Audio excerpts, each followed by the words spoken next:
लेकिन वफा को फर्क नहीं पड़ता। हमारी दूध की धुलिया साफ सुथरी है, कोई भी वफा को कुछ कहेगा कुछ नहीं मानेंगे। बट मुझे लगता है ख्याल से काफी ज्यादा सस्ते नशे कर बहुत से कैरेक्टर लिखे गए हैं, क्योंकि जब उसका बाप आया कि बेचारी लड़की वो है मजबूरी बंद, नहीं वो काफी ज्यादा डिफरेंट सा वर्ड हो गया, मजबूरी बननी वो क्या जरूरतमंद जी, जरूरतमंद है तो वो बोलेगी मुझे वो दे दो, फिर उसे पूरा का पूरा आप हाथ में बंद करके दे दो, ये जरूरत बनती है। एंड आप क्या अपने हाथ में कटोरा ले लीजिए, ने कुछ नहीं लिखा, हालांकि लीड रोल में तो कुछ लिख देते भाई। जब फिलहाल जो है कैरेक्टर भी स्ट्रॉन्ग वफा का ही है।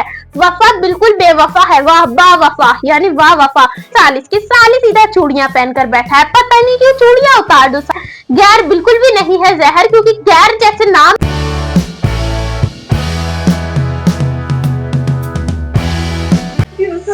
Welcome back to the YouTube channel. तो गाइस आज हम देने वाले हैं गैर रिव्यू, एंड गैर में बिल्कुल भी मजा नहीं आ रहा है 1% भी, क्योंकि गैर बिल्कुल भी बेहतरीन नहीं चल रहा है। गैर बिल्कुल भी नहीं है जहर, क्योंकि गैर जैसे नाम है इसका गैर में एक लेवल वाला गैर टाइप की जहर होना चाहिए था, बट बिल्कुल नहीं है। गैर एकदम बेकार वाहियात इस टाइम पे मुझे लगता है स्टोरी चल रही है। कोई भी ड्रामा उठाकर देख लो बट गैर ना देखो, बट कोई बात नहीं, देखने वाले देख रहे हैं, हम भी देख रहे हैं, लेकिन स्टोरी के हिसाब से गैर की स्टोरी बिल्कुल भी मजे की नहीं है, बिल्कुल भी। चलो बात कर लेते हैं अपने सालिस की। सालिस सीधा चूड़ियां पहनकर बैठा है, पता नहीं क्यों चूड़ियां उतार दो। सालिस अपने मुंह से जबान पर भी चूड़ियां लगा ली है क्या, मुझे समझ में नहीं आ रहा। जबान से कुछ बोलने के लिए तैयार नहीं है। हमारी वफा इधर सब कुछ बोलती फिर हाँ हूँ जो भी कर रही है वफा कर रही है। एंड मेरे ख्याल से फिलहाल जो है कैरेक्टर भी स्ट्रॉन्ग वफा का ही है। वफा बिल्कुल बेवफा है, वाह बा वफा यानी वाह वफा यानी वफा बिल्कुल भी, यानी ये ड्रामे के अंदर ही लाइन बोलते रहते हैं, मुझे इनका सेंस भी नहीं पता है। वफा वाह वफा है, वफा ने तो किसी के साथ जाहिर सी बात है बेवफाई तो करी ही नहीं थी, तो वाह वफा तो वो हुई। बट कोई बात नहीं, अभी पूरे फैमिली को रियलाइज हो चुका है वफा एकदम बेचारी हमारी दूध की धुलिया साफ सुथरी है, कोई भी वफा को कुछ कहेगा कुछ नहीं मानेंगे। बट मुझे लगता है इन्होंने काफी जल्दी रियलाइजेशन करवा दिया, काफी हद तक का बहुत जल्दी कर रहे हैं सारी चीज। लेकिन इधर से हमारी जो बेहया इंसान है, जो बेहया कैरेक्टर है हमारा, वो है हमारी सिफा। सिफा बिल्कुल ही बेहया है, मतलब अब भी उसे लगी हुई है शादी करने की, माँ से चांटा लगवाने के बाद भी, सालिस मैंने मामा को बता दिया था अब हमारा रिश्ता पक्का हो जाएगा। वही चीज मैं स्टार्टिंग से बोलती आ रही हूँ, आप कंफर्म तो करें कि आपका रिश्ता होना भी है या नहीं होना, या सिर्फ ऐसे ही आपको चक्कर चलाए जा रहे हैं। अब उसको तलाक देते हैं, अब उसको डिवोर्स देते हैं, अब उसके साथ वो करते हैं, बट इस चीज की कोई कंफर्मेशन नहीं कि आपका रिश्ता पक्का होगा भी या नहीं, शादी होगी भी या नहीं। बट कोई बात नहीं, मेरे ख्याल से काफी ज्यादा सस्ते नशे कर बहुत से कैरेक्टर लिखे गए हैं, क्योंकि कैरेक्टर्स की कमी नहीं है ड्रामे के अंदर। ऐसे होता है कि कैरेक्टर्स की कमी है, कैरेक्टर कूट कर आपको इधर मिलेंगे, लेकिन मजा बिल्कुल नहीं। जिसे बोलते हैं ना कि एक सब्जी बना रहा है इंसान एक्सपेरिमेंट के लिए, उसमें खूब सारे मसाले ऐड करते जा रहा है, वो ये नहीं सोच रहा है इसका क्या बनना है सब्जी का। वही चीज इसके अंदर है, गैर के अंदर कैरेक्टर्स खूब सारे ऐड हुए हैं, बट उसके लिए स्क्रिप्ट ही नहीं है, उनको पता ही नहीं है इनको स्क्रिप्ट क्या देनी है, इन्हें करवाना क्या है, या सिर्फ मुंह बंद कर पूरे ड्रामे के अंदर ऐसे बैठे रहो तुम। इस चीज के लिए तो मुझे भी बुला लेते, मैं भी परफेक्ट थी। आई थिंक पैसे तो मिलते हैं, सिर्फ और सिर्फ अगर इतने सारे कैरेक्टर्स ऐड कर आपको उन्हें ऐसे ही पैसे देने तो अच्छी चीज है।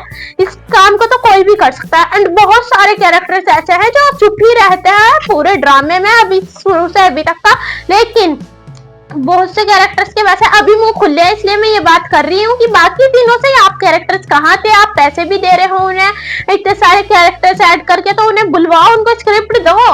राइटर को नहीं वो करनी पड़ रही है बिल्कुल भी जहमत लिखने की किसी भी कैरेक्टर्स के लिए। तो अभी हम जैसे कि आपको कैरेक्टर्स का वो दे देते हैं एग्जांपल कौन से, क्योंकि आप बहुत से लोग हो कंफ्यूज हो कि नहीं कैरेक्टर्स तो सारे बोल रहे हैं, कैरेक्टर्स तो अच्छी स्क्रिप्ट है, सबके पास एक ना एक डायलॉग होता है, तो नहीं, बिल्कुल नहीं ऐसा होता है। एक दिन का एक एपिसोड आया तो मान लो इस वाले कैरेक्टर का आज रोल है, ये बाकी कैरेक्टर शांत बैठेंगे। अब हम बात कर लेते हैं हमारी उसना सा जो है यानी वफा के फादर। स्टार्टिंग से अभी तक नहीं बोले, शुरू में बोले थे एंड अब मुंह खुला है। अब देखते हैं हम शिफा के फादर, स्टार्टिंग से अभी तक नहीं बोले, शुरू में भी नहीं बोले एंड अब मुंह खुला है। एंड ऐसे ही हम बात कर लेते हैं सालिस का अब्बू जी, कहीं बीच में बोला कहीं नहीं बोला एंड अब मुंह खुला है। जब इतने सारे कैरेक्टर्स के तो ये बोल क्यों नहीं रहे। तो अब ऐसे ही हमारी वफा की सौतेली माँ जाती है, आती है, गायब होती है। अभी पिछले एपिसोड में से मुंह खुला था, यानी पिछला जो एपिसोड के सीन आए थे। और अब हमारी ये है सिफा की मॉम, इनका भी मुंह अभी खुला है। पहले तो ये भी चुप थी। बहुत सारे कैरेक्टर्स, यानी कि मेरा कहने का मतलब ये है कि कैरेक्टर इतने हैं लेकिन ड्रामे में मजा बिल्कुल नहीं। सिर्फ और सिर्फ जो मजा है वो सिर्फ आता है हमारी इधर वफा की तरफ। वफा का मुझे कैरेक्टर थोड़ा शौक सा लगता है, थोड़ा ठीक ठाक सा लगता है। वैसे तो इस पे भी इतना जुल्म कर रहे हैं लोग, एंड मुझे समझ के टाइम पे थोड़ा बहुत किसी पे जुल्म होता है, थोड़ा बहुत उसके साथ बुरा करते हैं लोग।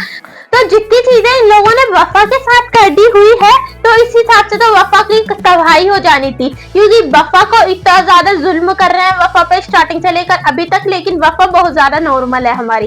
इस चीज को लेकर मेरे ख्याल से ये कैरेक्टर काफी ज्यादा स्ट्रॉन्ग इन्होंने दिखाया है कि चाहे कुछ भी हो रहा है लेकिन वफा को फर्क नहीं पड़ता बिल्कुल भी। वो बोलता है मुझे फर्क नहीं पड़ता, वफा का यही कैरेक्टर है, मुझे फर्क नहीं पड़ता दुनिया मेरे साथ क्या करती है। तो वफा को बिल्कुल भी चीज से फर्क नहीं पड़ता।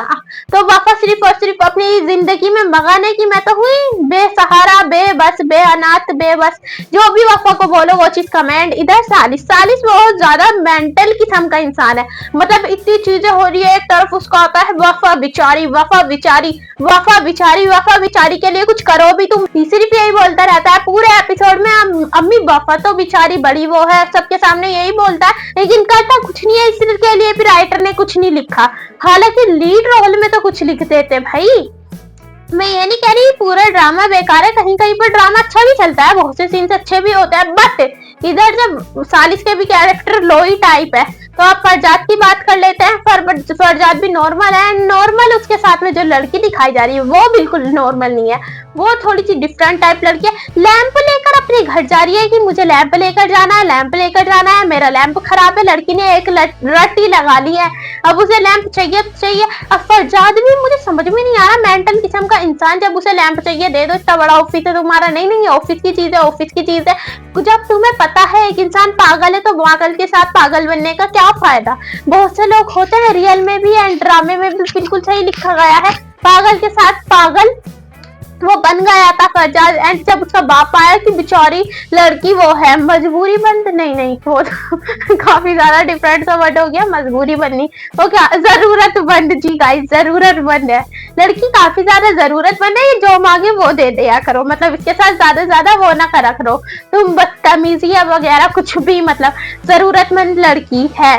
तो उसी हिसाब से जब लड़की जरूरतमंद है तो वो बोलेगी मुझे वो दे दो, तो उसे पूरा का पूरा आप हाथ में बंद करके दे दो कि जरूरत बनती है। एंड आप अपने हाथ में कटोरा ले लीजिए, हम भी अब जरूरतमंद है। आपको अगर कोई कटोरे में 1-2 रुपया डाले तो ठीक है, वरना कोई बात ही नहीं है। आप भी किसी के ऑफिस में जाना, जरूरतमंदी करना एंड देन लेकर ऑफिस भाग जाना। अब आगे देखते हैं क्या होता है। एंड उसके वफा के बाप की आंख है ऐसे टिम टिम टिम टिम खुल चुकी है।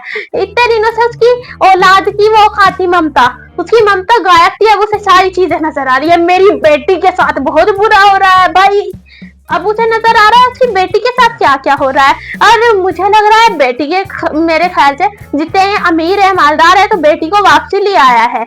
चलो बेटी जी आप मेरे साथ चलो, उसकी ममता जागी है तो अब औलाद को लेकर आया है अपनी। लेकिन मुझे ऐसा लग रहा है कहीं ना कहीं पर ये इसे बहुत बेकार से कमरे में ही डाल दिया इन्होंने लाकर। जो प्रोमो में मैंने कमरा देखा है, एक बहुत ही घटिया सा बेड टाइप लग रहा है मुझे, मतलब इतना बड़ा घर, इतना बड़ा पूरा, कमरे भी कितने सारे हैं उसमें। तो मेरे ख्याल से सीफा को उधर करो एंड उधर वफा को डालो, जब पता है सबको सीफा कितनी चला के। बट नहीं, उसे एकदम बेकार वाले कमरे में लाकर दिखा दिया है कि बस मेरी ममता जाग चली है, मैं अपनी औलाद को लेकर आ गया हूँ, कमरे से फर्क नहीं पड़ता, ममता तो जाग गई है। उधर कमरे का मुझे कुछ ना कुछ वो लग रहा है, शायद से उसकी ममता सिर्फ ऐसी ही जागी हो, नॉर्मल सी, मतलब नॉर्मल सी भी नहीं कि उसे याद आया मेरी बेटी, फिर बाद में वो घर पे आते ही भूल गया, चलो नहीं मेरी बेटी नहीं है, उसे बेकार कमरे में घुसा देते हैं। तो गाइस एंड आई होप ये रिव्यू आपको पसंद आया होगा, पसंद आया तो like comment and share subscribe जरूर करें। Thanks for watching.